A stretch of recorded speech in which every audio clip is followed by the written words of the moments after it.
जय श्री कृष्ण। कथाएं भागवत पुराण से तृतीय स्कंद, ब्रह्मा जी की उत्पत्ति और 10 प्रकार की सृष्टि, एपिसोड 7। महाभारत युद्ध के पहले ही विदुर जी ने हस्तिनापुर छोड़ दिया था और पुण्य करने की इच्छा से भूमंडल में तीर्थपाद भगवान के क्षेत्रों में विचरने लगे। तीर्थ में विचरते विचरते जब तक वह प्रभास क्षेत्र में पहुंचे, तब तक भगवान श्री कृष्ण की सहायता से महाराज युधिष्ठिर पृथ्वी पर एक छत्र अखंड राज्य करने लगे थे। वहां उन्होंने अपने कौरव बंधुओं के विनाश का समाचार सुना तो उन्हें बहुत शोक हुआ।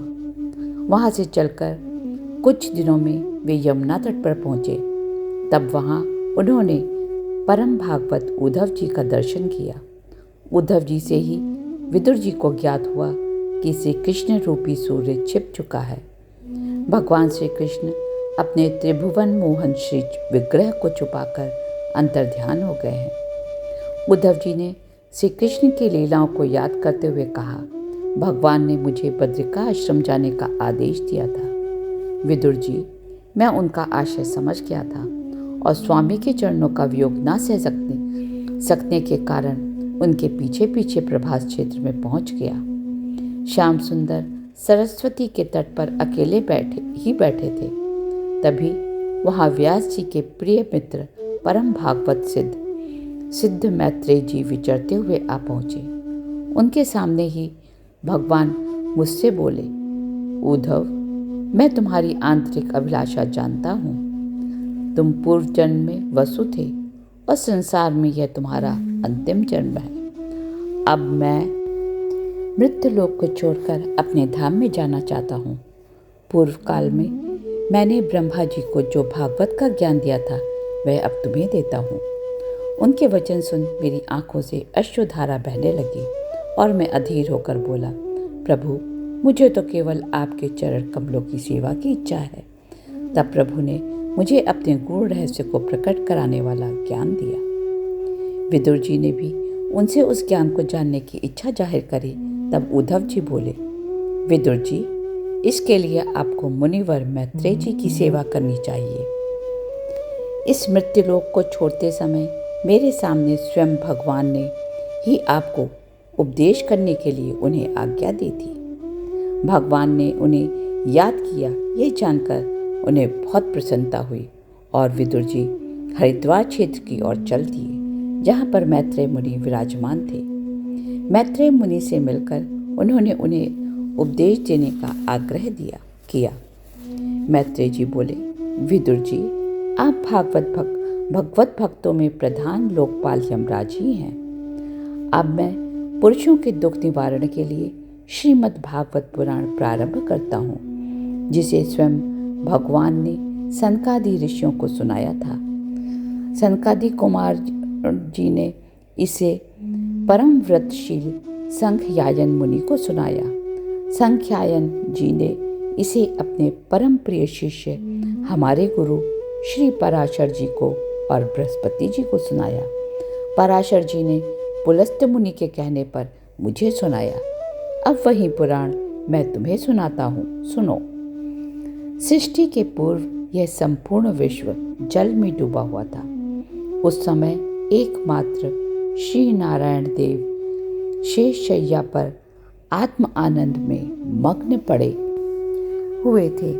एक सहस्त्र चतुर्युग पर्यंत जल में शयन करने के अनंतर जब उन्हीं के द्वारा नियुक्त उनकी काल शक्ति ने उन्हें जीवों के कर्मों की प्रवृत्ति के लिए प्रेरित किया, तब उन्होंने अपने शरीर में लीन हुए अनंत लोक देखे। कर्म शक्ति को जागृत करने वाले काल के द्वारा विष्णु भगवान की नाभि से एक कमल प्रकट हुआ। उस सर्वलोकमय कमल में विष्णु भगवान ही अंतर्यामी रूप से प्रविष्ट हो गए। तब उसमें से संपूर्ण वेदों को जानने वाले साक्षात वेद मूर्ति श्री ब्रह्मा जी प्रकट हुए, जिन्हें लोग स्वयंभू कहते हैं। उस कमल की कर्णिका में बैठे हुए ब्रह्मा जी को जब कोई लोग दिखाई नहीं दिया, तब वे आंखें फाड़ फाड़ कर आकाश में चारों ओर गर्दन घुमाकर देखने लगे। इससे उनके चारों दिशाओं में 4 मुख हो गए। कमल पर विराजमान आदिदेव ब्रह्मा जी को अपना तथा उस लोक तत्व रूप कमल का कुछ भी रहस्य नहीं जान पड़ा, तो वह सोचने लगे, इस कमल की कर्णिका पर बैठा हुआ मैं कौन हूँ? यह कमल जल में कहाँ से उत्पन्न हो गया? ऐसा सोचकर वे उस कमल की नाल के सूक्ष्म छिद्रों में होकर उस जल में घुसे, परंतु उस नाल के आधार को खोजते खोजते नाभि देश के समीप पहुंचे जाने पर भी वे उसे पा ना सके। उत्पत्ति स्थान को खोजते खोजते ब्रह्मा जी को बहुत काल बीत गए। अंत में विफल मनोरथ हो वे वहां से लौट आए और पुनः अपने आधारभूत कमल पर बैठकर समाधि में स्थित हो गए। इस प्रकार दिव्य 100 वर्ष तक योगाभ्यास करने पर ब्रह्मा जी को ज्ञान प्राप्त हुआ। उन्होंने देखा कि उस प्रलयकालीन जल में शेष जी के कमल नाल सदृश गौर और विशाल विग्रह की शैया पुरुषोत्तम भगवान अकेले ही लेटे हुए हैं। शेष जी के 10,000 फण छत्र के समान फैले हुए हैं। उनके मस्तक पर किरीट शोभायमान है। उनमें जो मणियां जड़ी हुई हैं, उनकी कांति से चारों ओर का अंधकार दूर हो गया है। भगवान अपनी अपनी अभिलाषा पूर्ति के लिए भिन्न भिन्न मार्ग से पूजा करने वाले भक्तजनों को कृपापूर्वक अपने चरण कमल का दर्शन दे रहे हैं। मुस्कान युक्त मुखारविंद के द्वारा वह अपने उपासकों का सम्मान कर रहे हैं। ब्रह्मा जी ने उस समय भगवान के नाभि सरोवर से प्रकट हुआ वह कमल, जल, आकाश, वायु और अपना शरीर, केवल यह 5 ही पदार्थ देखे। रजोगुण से व्याप्त ब्रह्मा जी प्रजा की रचना करना चाहते थे। जब उन्होंने सृष्टि के कारण रूप केवल यह 5 ही पदार्थ देखे, तब वे श्री हरि में चित्त लगाकर उनकी स्तुति करने लगे। प्रभु, आप संपूर्ण जगत के एकमात्र सुहृदय और आत्मा हैं तथा शरणागतों पर कृपा करने वाले हैं। विश्व के उद्भव के लिए अपनी सुमधुर वाणी से मेरा विषाद दूर कीजिए। मैत्रेय जी कहते हैं, श्री मधुसूदन भगवान ने देखा कि ब्रह्मा जी इस प्रलय जल राशि से बहुत घबराए हुए हैं। तब वे गंभीर वाणी में बोले, वेद गर्भ, तुम विषाद के वशीभूत हो, आलस्य ना करो। सृष्टि रचना के उद्यम में तत्पर हो जाओ। तुम एक बार फिर तप करो और भागवत ज्ञान का अनुष्ठान करो।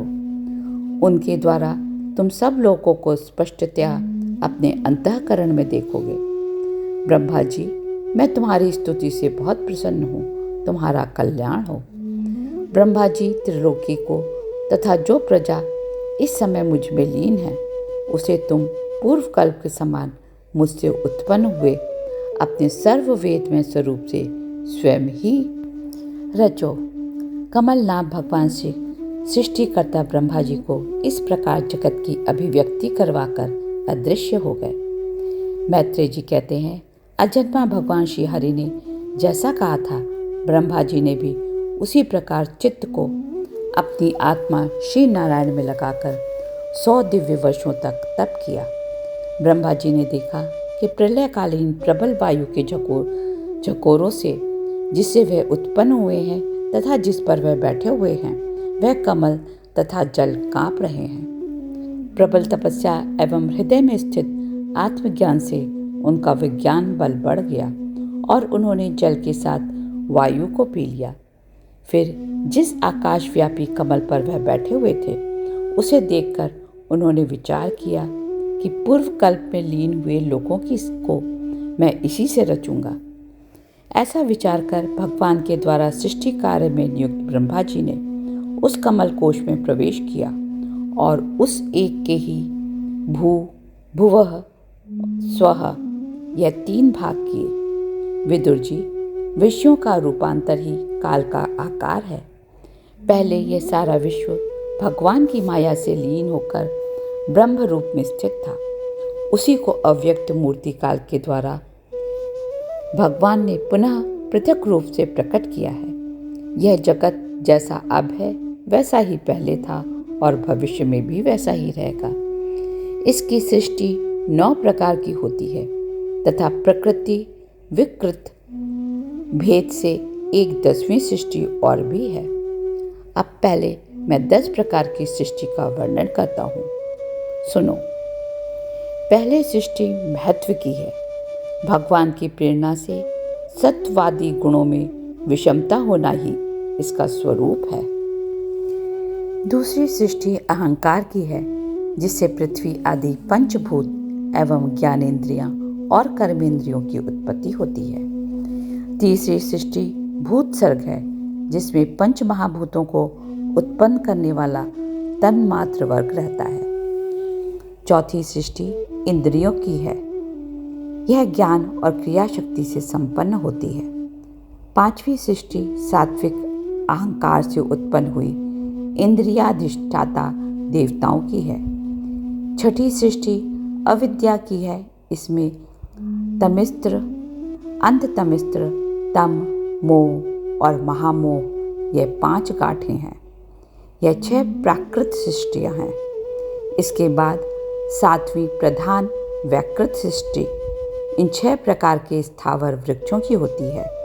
वनस्पति, औषधि, लता, त्वक्सार, विरुद्ध और द्रुम।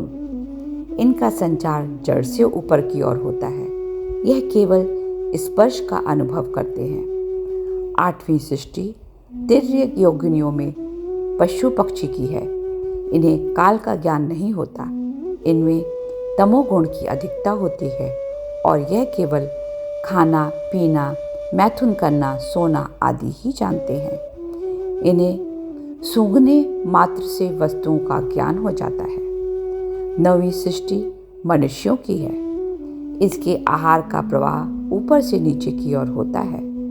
मनुष्य रजोगुण प्रधान, कर्मपरायण और दुख रूप विषयों में ही सुख मानने वाले होते हैं। स्थावर, पशु, पक्षी और मनुष्य यह तीनों प्रकार की सृष्टि तथा देवसर्ग वैकृत सृष्टि है।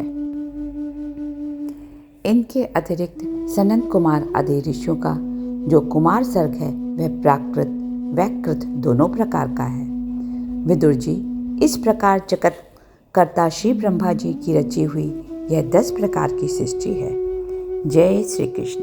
अगले अंक में सुनेंगे जय विजय को सनकादि ऋषियों का श्राप, episode 8। Please don't forget to subscribe so that you get the notification as soon as the new video is uploaded.